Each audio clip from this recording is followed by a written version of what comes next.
Did you know there is one skill that will either make or break your most important relationship? That with the person you're engaged to, the person you love, or the person you're married to. And that one skill is called communication. Communication is the highway on which love travels. Do you need to communicate better, deeper, more meaningfully? Then stay with me. Welcome to this edition of Living on the Edge with Chip Ingram. The mission of these daily programs is to intentionally disciple Christians through the Bible teaching of Chip Ingram. I'm Dave Drury. Thanks for being with us as Chip picks up where he left off last time in his series, Real Love in Real Life. Now in this program, he shares practical tools to improve your communication skills with your mate and deepen your relationship. Before we get started, if you're new to Living on the Edge or missed any part of this series, you can always catch up via the Chip Ingram app. With that, let's join Chip for the second half of his talk as he continues sharing the principles that'll transform communication in your home. The third principle out of this is be diligent. Work hard on your relationships. Verse 28, if you used to be a thief, you must not only give up stealing, you must learn to make an honest living so that you may be able to give to those in need. And the idea here is be diligent. You know, he's talking about this transformation in relationships, and he says, yeah, you used to be a thief. What's the idea of a thief? It's a shortcut. Stealing is no more than I want the product, I don't want the process. I mean, you work all week, and then the guy comes up and puts the gun and says, you get your money out of the ATM, and he takes it. You did all the work, he gets all the reward. That violates a biblical principle of communication and relationship. He says, be diligent, work hard. I came to realize I don't have the skill to relate. I have baggage, I have sin. She's a woman, I'm a man. We got different personalities. I realized I needed to sign up for the rest of my life and make my marriage my number one priority and work at it. And what we want is we want these, ideal marriages that are wonderful, but we don't want to put the time in. I don't want to go through the process. Great marriages are like oak trees, not weeds. They take a lot of time, and they're really great. But you got to really work. Next, it's be positive. Don't wound with your words. Verse 29, let no more foul language, but good words instead. Words suitable for the occasion, which God can use to help other people. Never hurt the Holy Spirit. He has remembered the personal pledge of your eventual full redemption. Let there be no more resentment, form of anger, no more slander, and no more malicious remarks. So we're to be positive. Don't wound with your words. You express it in a way that doesn't wound. In fact, one translation says, let no unwholesome word. And the word there for unwholesome word in Ephesians 4:29, it's a picture of milk that's gone sour or fruit that has been completely decayed. Have you ever been on vacation and you left something in the refrigerator for like 2 or 3 weeks and you open it and then you open this thing, that smell, that stench? That's this word. Don't let any of those kind of words that build up people are legal in your marriage. Sarcasm, picking, labeling, name calling, talking about her parents, their parents, illegal. They're illegal. Now, you got to discipline yourself, but they're illegal. By the way, too, you think, oh, I said I'm sorry. Guess who keeps remembering, right? I got a second grade teacher. I can still remember what she said to me. And I've been out of second grade for a long time. I got a coach in ninth grade who said some things to me. I can still remember exactly what he said to me. Wounds with words are powerful. There's life and death in the power of words. Be very careful. Every one of my kids, here's a little skill, write down Ephesians 4:29 and write the word memorize. Every one of my kids had to memorize that verse, and when they said things to one another or to one of us that were put downs, you had to put money in a jar. And I'll tell you what, after a while, they realized I'm going broke doing this. But I wanted them to learn there's a real thing. You're either putting money in a jar and building people up, or you're taking something out of the relationship. Be diligent, be positive, be forgiving. Be the first to say, I'm sorry. Verse 32 says, be kind to one another, be understanding, be as ready to forgive others as God, for Christ's sake, has forgiven you. And by the way, this is the key to breaking deadlock in your marriages. The word forgive literally means to release. Okay, you release. The reason we don't forgive is revenge. See, you got to pay for this. You hurt me, you got to pay for this. I can't forgive. I can't let it go. If I let it go, then you won't have to pay. No, what you'll get rid of is your ulcers. And you say, well, he doesn't deserve it. Do you understand what he did? You know what she did? Do you know what she said? You know how much money she spent after we talked about this? You know what? You know how? Yeah. You don't forgive them because they deserve it. But forgive one another just as God in Christ has forgiven you. I give it because I got it. And when Jesus says that we're to learn how to pray, I prayed this morning. Father, forgive me as I forgive those who've trespassed against me. And then I thought of 2 or 3 names of people that I felt like had trespassed against me in maybe the last 6 or 8 months. And I said, I just want to remind you, Father, I want to release them. I want to pray that you bless them because I want you to forgive me. There's a little equation that goes on there, isn't it? And so you never can wipe the board clean, and you can never start the healing process until you're willing to let go of the past hurts. And I know at times that mean that's an affair, or that's a squandering of money. But God has forgiven you, and you need to turn them loose and release them and treat them in the way that God has forgiven you. And by the way, Matthew 5, there in the Sermon on the Mount, Jesus said, if you're coming to the altar, to worship, and there remember your brother has something against you, he's tell you what, you just leave your offering, your time with God, and go and find your brother and make it right. Be the first to say, I'm sorry. The way we usually play the game is, it's 90% her fault. I'll tell you what, when she comes and apologizes, we'll get this thing straightened out. Well, I didn't respond the right way. Yeah, that's 10% truth, of course. I mean, I'm an intelligent person, and 10% of the problem is mine, 90% hers. I'll tell you what, we haven't talked in 3 days, and I slept on the couch, which isn't all that fun. She should be sleeping on the couch, but couldn't bring myself to that. You know what God teaches? The relationship matters more than who's right. And go into the bedroom and wake her up and say, you know something, honey, I want to apologize. And even if you only think it's 10%, own your part and say, I'm sorry. And isn't it an amazing thing when the other person, reality, it might have been a 50-50 or a 60-40 or a 70-30. But isn't it an amazing thing when another person takes the initiative and owns their part, even if it was a wrong response, and asks forgiveness for that? See, what keeps us apart is pride. And God is against the proud. It's my rights. I can't let go.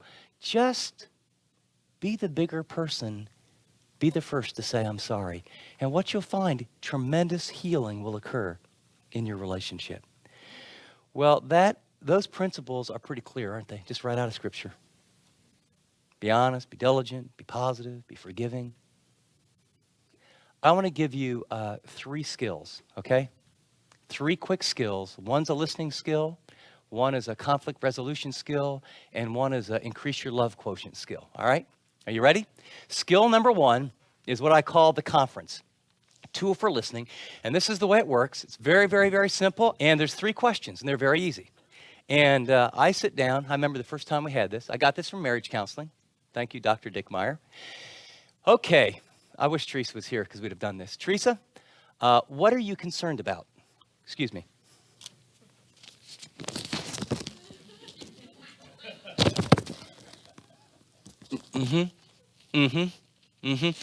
I ask, what are you concerned about? I don't interrupt. I don't talk. I don't solve a problem. I don't make a comment. I can verbally, yeah, but you just listen. What are you concerned about? And then when I get done, she says, well, Chip, what are you concerned about?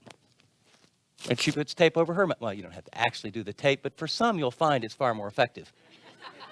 Because even though you're laughing, you'll interrupt. You will.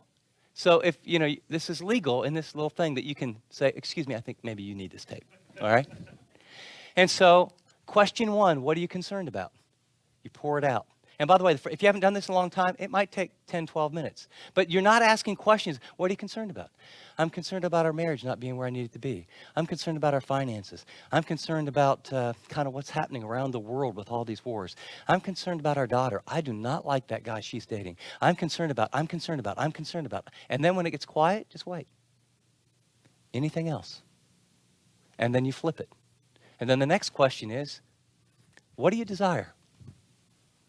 What do you desire? So I sit down, and again, I don't interrupt. I get the old tape out. What do you desire, honey?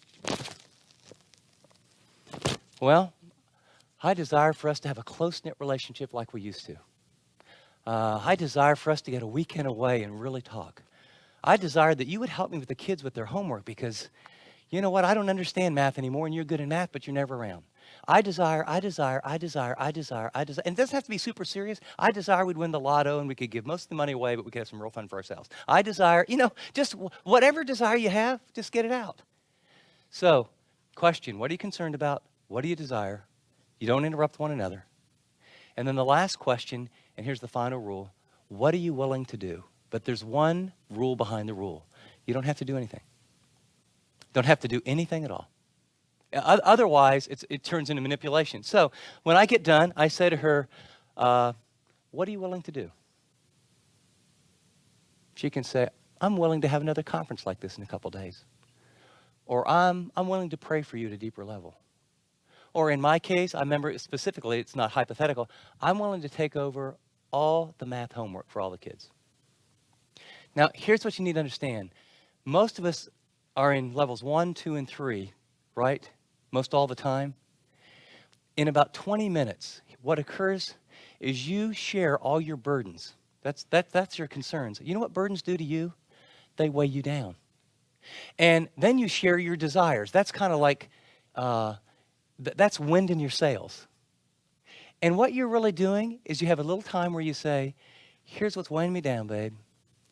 Here's what would put wind in my sails. I don't expect you to do anything, but now you know. If you'd like to put a little wind in my sails, or if you'd like to lift off a burden, at least you're aware, but I don't expect you to do anything. I got to tell you, our first conference took about 25 minutes. I learned more about what was going on in my wife than hours and hours of talking about stuff. Because we usually talk about work and stuff and logistics. But just have a conference. We did that. We had 2 conferences a week probably for a decade as we were repairing and working on our marriage, to be diligent. The second is what I call word pictures. And a lot of people have done lots of good work on this, but it's just a tool for understanding. Sometimes we can't get into one another's worlds, and you can't get him to really get it. You say it, but he doesn't get it, or you say, honey, this really matters, and no matter what you do, you can't. Consider a word picture. And a word picture is just something that comes out of their world instead of your world that you might be able to bridge so that light would come on, so they go, oh, I get it. So I won't go into all the details of how bad I've been around the house. And I've actually made lots of progress, but this was years ago. And apparently, our dishwasher, whenever it was on, the water would come under the bottom, but Teresa put towels under it, so I thought that was okay. And then our daughter's room, when it rained, the water would come in, and it took more than a few towels, but I thought that's better than replacing a window. And apparently we had 3 or 4 appliances and 4 or 5 other things like this all around the house that I didn't notice. Teresa asks, and she's angry, and she's pushing it down, and I can't figure out, I wonder why my wife doesn't want to be more romantic. And so we go through this, and she says, Chip, I really need to talk to you. And she learned to do it at the right time, at the right place. But she told me this, for the first 15 years of our marriage, I couldn't hear it. And so I was near the fireplace. I still remember this. You ever have those moments where sort of a turning point in your marriage, and I can remember right where I was at. And she goes, Chip, I really want to talk to you. I said, well, fine. She goes, no, you're going to get mad. You're really going to get mad. No. Oh, surely you jest, dear. I won't get mad. Will you promise? Okay, I won't get mad. Well, then if you don't get mad, you're going to get really defensive. No, honey, I'm not going to be defensive. Would you just tell me? No, I'm really kind of afraid to tell you. And I said, okay. Look, will you just tell me right now, and I promise I won't be mad, I won't be defensive. And so she said, okay. She said, Chip, when we drive by the church, and we were involved in a building program and developing a site over about a 10 or 12-year period. And when you are driving by the church and the bushes are all messed up, or when we walk out of a service, if songs or different things weren't done the way, you have those quick debriefing meetings and you evaluate, here's what went well, here's what didn't, here's how we need to change it. Or remember last week when we were driving on our date on Friday for coffee, and you just saw just all this big pile of junk, and you stopped and said, can you take just a minute? And you walked into the office and you made a call to make sure that wouldn't be there. I said, well, yeah. I'm thinking she's thinking about what a great husband I am who noticed these things at my work. She said, Chip, when you notice all those things at the church and you make sure everything is right and repaired because it's your world, I really admire you. But when you don't even see the things that need repaired in my world, it makes me feel like you don't care about me, because our home in some ways is an extension of me. This is like David getting it from Nathan, right? I mean, hey, she was telling me forever and ever and ever and ever and ever, this needs fixed, that needs fixed, that needs fixed. I'm thinking $300, we don't have that, forget that. I want to tell you, probably in the next 2.5 months, every single one of those things got fixed. Because she told me in a way that reached my heart in from my world. I just thought, oh, I get it. And you might have to be creative. And like Nathan made up that little story about, the shepherd that had only the one little lamb. But if you can think of ways to say things that give a picture out of their world, often a light will come on. Final thing, and this is a little exercise that we're going to run with. I call it Care List, and it's a tool for building. And so what happens is, remember I talked about the pie of life and how you can focus on the little sliver that's not so good and forget all the good things that you really have. And what you really need to do is build on the good things, and so those other things shrink so you get enough kind of positive emotions in the bank to deal with them. A care list lists 7 simple, loving, caring behaviors that are non-conflict producing and non-expensive that make you feel loved by your spouse. So I've done this with lots of groups and seminars, and I get all of them in together. I say, okay, let's list them. Get on a whiteboard. And they give me 10, 12, 15 things. I feel loved when my wife, and the top 2 are, communicates confidence in me. Man, when my wife communicates confidence in me, I feel loved. When she shows and initiates affection, man, I feel loved. And we just make a list.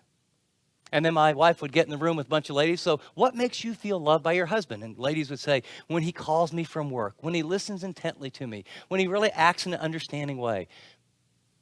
So here's what I want you to do. I want you to take, just as we close, 3-4 minutes. And on the part that it says woman, if you're a woman, I'd like you to at least put, 3, 4, 2 or 3 things that when your husband does them, notice they're caring behaviors, they're non-conflict producing. In other words, like if you've been arguing about a cruise for the last 15 years, don't put, I feel loved when he takes me on a cruise. Don't do that, okay? So non-expensive, non-conflict producing, but you feel loved when he does these things. Will you just list 3 or 4 or 5 things?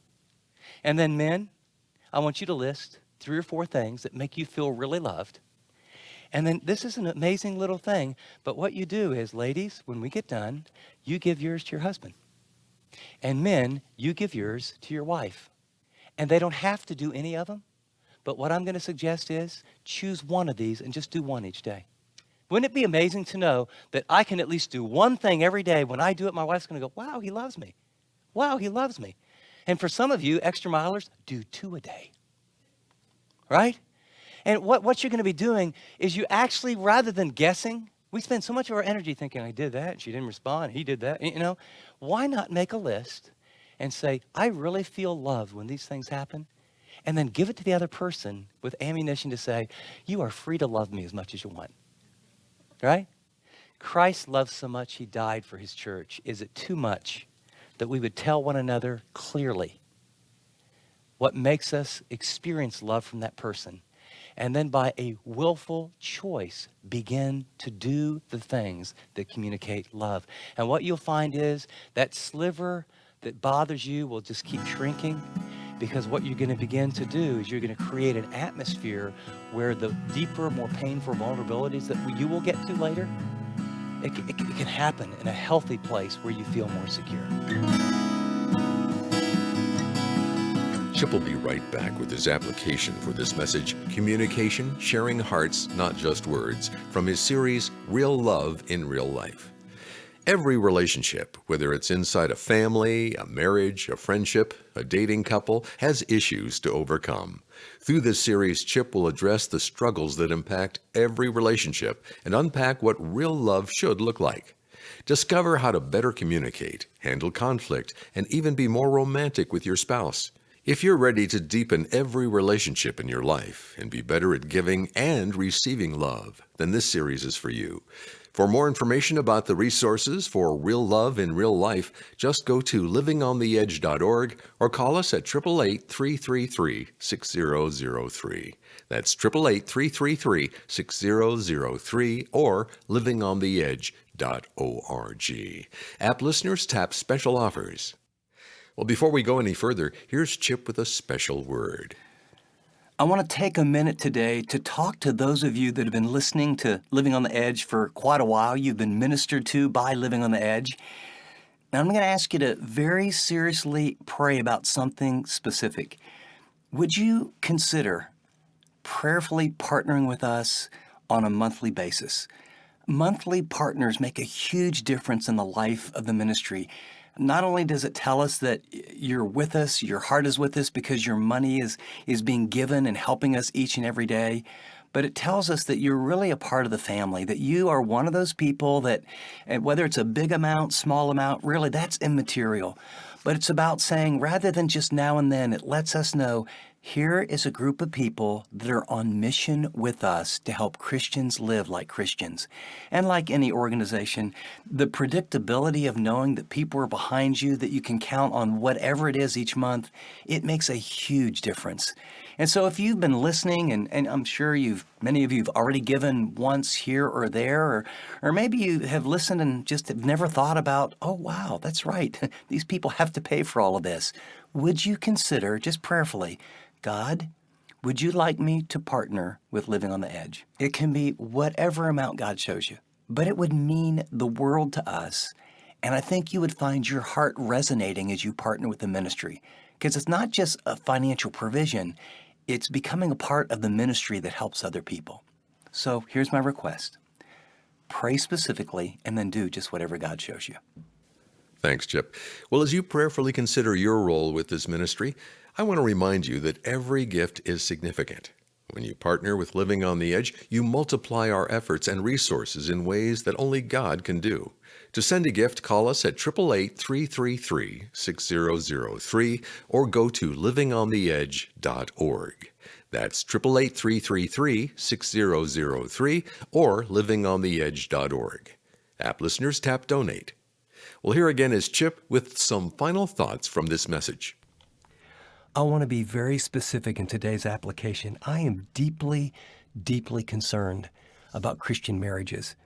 The thought that, this message and applying these principles from Scripture would kind of be a nice thing to do is really not at all what I'm talking about. You made a covenant with the living God before witnesses that you said, till death do us part. These kind of struggles are normal, and I'm watching people bail out. And what you don't know is what I see. I see what it looks like 5 years, 10 years, 15 years, 20 years later. And I'm going to tell you, there's not something easier or better out there. Some things you can't help, but you do everything to keep this marriage on track. Second, your kids, the damage is irrevocable. God does give grace, but I will tell you, if you think they're just going to be fine, you are sadly, sadly mistaken. And third, your testimony. Marriage is a picture of Christ's love. It's the bridegroom and the bride. And so what I want to say to you is, do life God's way. Resist the temptation. I know it's hard. If you're stuck, get help. Go to a good Christian counselor. Pause and begin to pray together. Here's your assignment for the day. I want you to get a 3x5 card out or open up the notes on your phone, and I want you to list as many things as you can humanly think of what attracted you to your mate and all their positive qualities. Because what you're doing is focusing on the 5 or 10% that make you crazy, and they keep growing and growing and growing. Let's save some marriages today. You know, a great way to get more out of every message is to use Chip's message notes while you listen. You'll get his outline, all of his scripture references, and lots of fill-ins to help you remember what you're learning. Use them personally or even with your small group. Chip's message notes are a quick download at livingontheedge.org under the Broadcasts tab. App listeners tap Fill in Notes and you're all set. Well, be sure to join us next time. Until then, this is Dave Drury saying thanks for listening to this edition of Living on the Edge.